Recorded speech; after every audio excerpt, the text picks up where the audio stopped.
Hello, everyone, and welcome to the Your Mark on the World show. I'm your host, Devin Thorpe. Our guest today is my good friend, Ross Baird, who is the executive director of Village Capital, one of the smartest people I know, and certainly one of the leaders in the social impact arena. Ross, welcome to the show. Thanks, Devin. It's great to be here. We're thrilled to have you. Ross, you wrote a brilliant piece last week. I want to jump in and talk to you about this because I'm sure you've been getting a lot of feedback on this piece. It was really quite critical of the Silicon Valley venture model. Why don't you, if you could, just in 30, 60 seconds, recap the key points that you wanted to make in that piece? Yeah, so the way that we fund startups in society today is broken. Billions of dollars goes in the hands of a few people who live in a few cities. And because of the way we fund new ideas, they fund their friends, people they went to business school with, people they know from their social networks. And the outcome means we have most startups solving somewhat frivolous problems in the big picture. Instead of helping people figure out how to put food on the table, they help people figure out how to order food from the restaurant across the street if they've got enough disposable income to order food all the time. And so I wrote about a couple of ideas that are coming out of Silicon Valley that I think are completely out of touch with reality, but are the norm in the Silicon Valley echo chamber. And I think that for us to create enterprises that solve problems that most people in society have, we need to figure out how to back people who are in contact with how most people in the world live. You made a point in the piece about the diversification of venture capital, or the lack of diversification in the current model. What were the statistics? Do you have those off the top of your head? So 78% of startup investment goes to 3 U.S. states. Less than 5%, depending on your study, goes to women CEOs. Less than 3% goes to CEOs who are people of color. Now, as a white guy, I have nothing particularly against white guys, but white guys from a few cities are solving most of the problems, and people solve problems they can understand. And so the real problem with highly concentrated flow of startup funding is that most people who understand deep social problems just don't have access to resources to solve them. Yeah, it's a fascinating dilemma. So what do you propose that we do to fix the venture capital model in the United States? Yes, I think three things. I think one is the process by which we deploy capital. So we, Village Capital, have a peer selected investment process where instead of an investment committee making decisions under fluorescent lights behind closed doors with no real interaction with entrepreneurs, we have people who are actually solving problems in health, education, water, financial inclusion, making decisions. A more democratic process of decision making yields different results. For example, 40% of our portfolio CEOs are women compared to 5% in the average venture capital process. I think second is people. I think you need to change who's at the table in order to get different outcomes. So the reality is most, for example, Silicon Valley investors say they would like to have a more diverse pipeline. But if you look at the websites of most venture investors, they say, in order to get on our radar, a warm introduction or an introduction from someone we know is a great way to get to know us. And introduction to a venture capitalist requires that you know somebody who knows somebody with money. What if you've never had money and don't know other people with money? I think we need to change the way we think about the people that we're even considering for funding to begin with. And I think the third idea is place. So most investors say we like to sit on boards and we like to be involved, so we like to invest down the road. But if you have 80% of startup funding coming from 3 states and 78% going to 3 states, we've partnered on this initiative called The Rise of the Rest with AOL founder and his venture firm, Steve Case and his venture firm Revolution, that is focusing on the other 47 states and the District of Columbia that fight over 22% of the funding. And I think what we find is if you care about solving problems in agriculture, it's probably not New York or Silicon Valley. It might be Louisville or St. Louis or Minneapolis that has insights into how to grow food. Or if you care about solving problems in health, Nashville is a spectacular place. Austin, Texas has insights in health that might not be coming out of New York City. And so changing the process, changing the people, and changing the place through which you look for new ideas are three different ways that you can create a little more evenly dispersed innovation economy. It is fascinating to be thinking about shifting the game. You made an announcement last week with Steve Case here in Salt Lake. Tell us a little bit about the event and the import.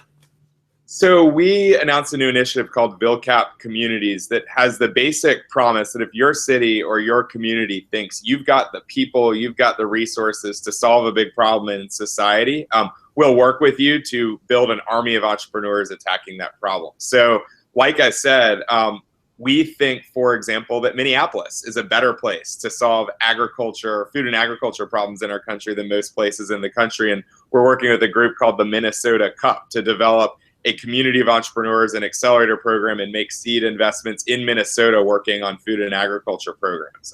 St. Louis has been in the headlines for Ferguson for the last couple of years, but one of the things that you don't see is a huge boom in financial inclusion in St. Louis that is a huge expertise in financial services and a great community focused on serving people who don't currently have access to financial services. You know, in California, most of the startup financing is focused on the coast, but the Central Valley around Fresno produces a majority of our country's fruit and vegetables. And if you read the newspapers, they've got huge water problems. We're working with a group called the Wet Center that's working on water, energy, and food coming out of the Central Valley. And I think they're more likely than most places in the country in Fresno to develop the next game-changing innovation. So we had 41 cities across the country apply to be part of the first class. We picked a group of 16 cities who all came to Salt Lake. But when you see what's going on in health in Baltimore or what's going on in education in Kansas City, it really makes me optimistic about where our country's headed. It is interesting to see the technology centers that are developing around the country, and most of us know nothing about them. And so I'm glad you're highlighting those. You've talked about the peer selection model that you're using, and I understand that you're trying to incorporate that into the VilCap Communities model. Tell us a little bit about peer selection and how you're trying to build that into the VilCap Communities. So Devin, think of how when you were in school, there was always the student who never did the reading and never did their homework, but like always knew exactly what to say when the teacher called on them, and you're like, they're not very good. Why do they keep getting the teacher's attention? And then think about the person in the back, usually a woman who did all the homework, did all the reading, but was really shy, never spoke up, and never got the credit for doing the work. And in fact, the first student might have copied off of the second student's homework. When you are in a peer group, you know who is great, who is not, who knows what they're talking about, who doesn't. And unfortunately, that first student tends to get venture financing a lot because they're very good at playing the fundraising game, even if they're not good at building a business. The second student tends to be bad at pitch fest, tends to be not particularly charismatic, and our funding industrial process doesn't yield a startup funded on the other end. And so peer selection puts entrepreneurs solving similar problems in a community together. You evaluate, it's a public rank. You can't vote for yourself, but you evaluate everybody else on how good they are. And what we find is the people who are in the best position to succeed, regardless of how charismatic or well-connected or great performers they are, tend to get resources. And so we've invested over $2 million over the last 5 years in companies using this peer selection model. We just closed a new $15 million venture fund to continue democratizing the process. But between our VilCap communities, we have an additional $1 million in local funding for local entrepreneurs committed entirely through peer review. So the entrepreneurs in Philadelphia will be picking who in Philadelphia gets a shot, and the entrepreneurs in Cincinnati will be picking who in Cincinnati gets a shot. What happens today is venture fund flies to Cincinnati from San Francisco, looks around, says that there's nothing good here, and leaves. Now we have people in the communities putting their own resources, and the entrepreneurs are deciding who gets a go at it. It's interesting. Now, how do the entrepreneurs actually make the selection in your program? So there's a huge gap in expectations between what investors are looking for and what entrepreneurs are looking for. And investors are very good at understanding risk and return. And when entrepreneurs aren't successful raising money, very often we think it's because entrepreneurs don't understand the expectations of investors. And that's a solvable problem. So we have in programming essentially an investor training where we teach entrepreneurs how to look at their own businesses and others through the lens of an investor. For example, whether or not your business will be profitable is a different conversation than whether or not your business will make money for investors. Entrepreneurs usually are fluent in the first, not as fluent in the second. We help companies become fluent in the second so they can say, not only am I a great business, but I'm a great deal for you as an investor. And so these companies go through this program. They learn how to evaluate themselves. They learn how to evaluate whether the other entrepreneurs are ready for investment or not. And at the end, 98% of our participants who don't get funding say they still would have done the program even though they didn't get the money, because seeing yourself through the eyes of an investor helps you realize, helps you speak the language of the people who have resources and bridge a really, really important gap we're seeing in the startup world. So one of the issues with venture capital is that it actually has disappointing returns by a lot of measures. It seems relative to the risk, returns since about 2000 have not really been especially impressive. Now we had the dot-com bust, we had global economic crisis in 2009, but it seems to me that there is something fundamentally wrong with the venture capital model. Do you see the peer selection as a remedy for venture returns as well as all of the other benefits that you've espoused? Devin, I completely do. I think one of the reasons why venture funds underperform is I think I'll use an agriculture analogy, I think it's a monocrop culture. I mean, our food system in America is putting in cheap corn into huge factory farms, and we're not eating very good stuff on the other side. And I think that because venture capital firms look for a particular type of company who usually comes from a particular type of background, all the companies on the other side are not particularly diverse, not particularly interesting. And as a result, your portfolio is actually highly concentrated in a couple of different models of consumer tech. I think one of the things that we are seeing is portfolios, and we're seeing evidence of this in our own portfolios that have more diverse groups of founders are actually outperforming. And so, for example, the women who come into Village Capital programs are outperforming 20% in terms of revenue growth and raising 80% as much money. This is a study we did with the Stanford Social Innovation Review and Emory University. What we find is when you put a first investment in a woman-run company, the company shoots to outperforming 30% in terms of revenue growth and closes nearly the entire financing gap. Yet, given that still only 5% of venture investments go to women CEOs. This is an entire category of companies run by women that are doing better, are undervalued by the market, and are underinvested in by the venture capital industry. That's just one data point, but I think one of the reasons why venture capital returns are disappointing is venture capitalists aren't considering that many companies in the sample size that they're looking at. And our early evidence shows that when you have a more diverse portfolio, you do better. That's the answer.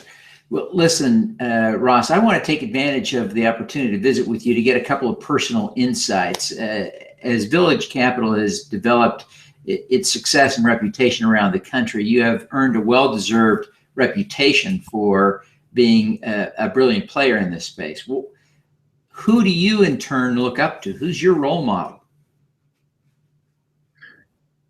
No, that's a great question. I mean, I look up to people who are thinking differently about how to get new people to the table. So for example, great partners and role models of mine are Frida Kapor-Klein and Mitch Kapor, who have very challenging and different thoughts about who should be working at venture capital firms, who should be starting at companies. For example, they issued a founders pledge that has a number of things that founders can do to improve diversity, and like paying a living wage to interns is one of them. I think there's a huge cult of bootstrapping at startup firms, but if you realize if you need to take an unpaid internship to work at a startup firm, that cuts out a whole number of people in society. So we started partnering with them, we had unpaid interns, and they really challenged me to look at who that cut out of having the opportunity to work at Village Capital. We completely changed our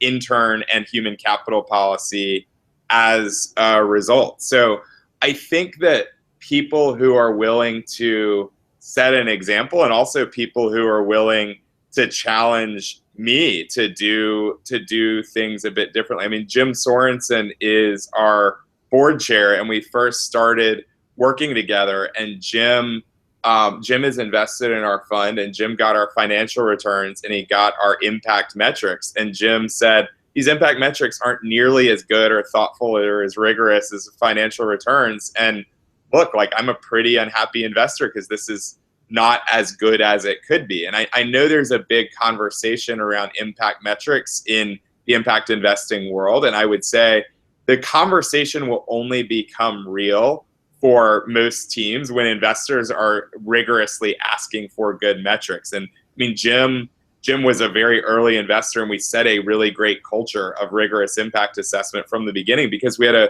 really demanding investor in a good way who pushed us to do it. So whether it's people like Jim pushing for impact metrics or people like Frida and Mitch pushing for level playing field and who gets to work at your company or who you work for, I mean, the people who challenge me and our team and point out where we're not performing and push us to do better are the people I admire the most. So, Ross, I think they're great points in there, and I think the idea of improving impact metrics is just critical to the future of impact investing. So I'm glad you raised that. I understand why it's important for us to be investing for impact. I understand the role of social entrepreneurs. I want to ask you, though, why you connected with that. Why is that important to you personally? Yeah, I mean, I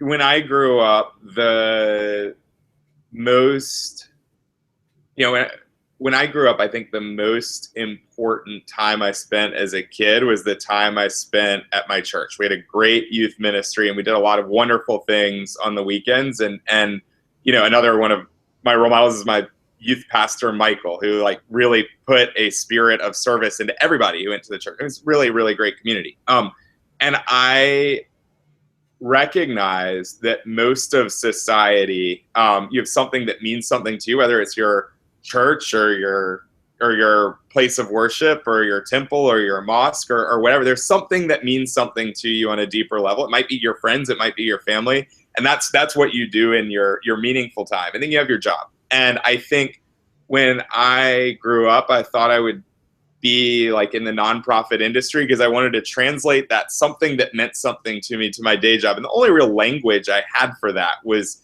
doing something in the nonprofit world that was charitable. But I think people think of what you do in your career and what means something to you in two different pockets. Like you have your pocket where you make as much money as you can, and if you're fortunate and successful, you transfer some of it to this pocket and you give it away. And you have your volunteer time and you have your real job, and they don't integrate. I had another mentor named Bob, who was an early impact investor, and I saw through the opportunity of working with Bob, who had invested in for-profit companies. He did this full time as his job, things that reflected his values. And I think that I had a big shift from what I cared about and what I did were in two different pockets to being integrated. And I see that shift happening in society. I mean, you, Devin, your job is talking to people who are doing things that you believe in and care about. This isn't a volunteer thing you do on the weekends. And I think that most people, and particularly most people who are younger,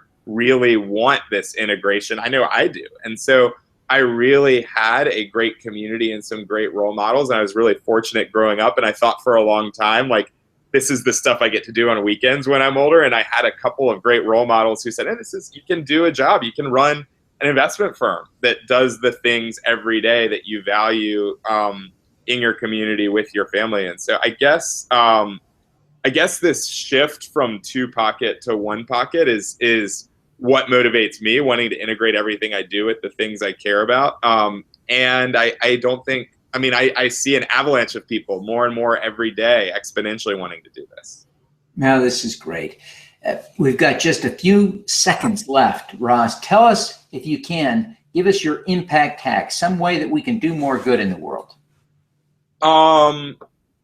I would find an entrepreneur who, for whatever reason, doesn't have a seat at the table of the billions of dollars of funding flow. Maybe they're from a rural area and are a returning vet and don't know anybody with money, or maybe they live in Richmond, Virginia, and have a great fintech solution, or maybe they're a woman, maybe they're for whatever reason they are underrepresented in who we're funding today, and figure out a way to help them. Send them an email to their website, even if it's info@website.com, and say, listen, I love what you're doing. Here's what I can offer.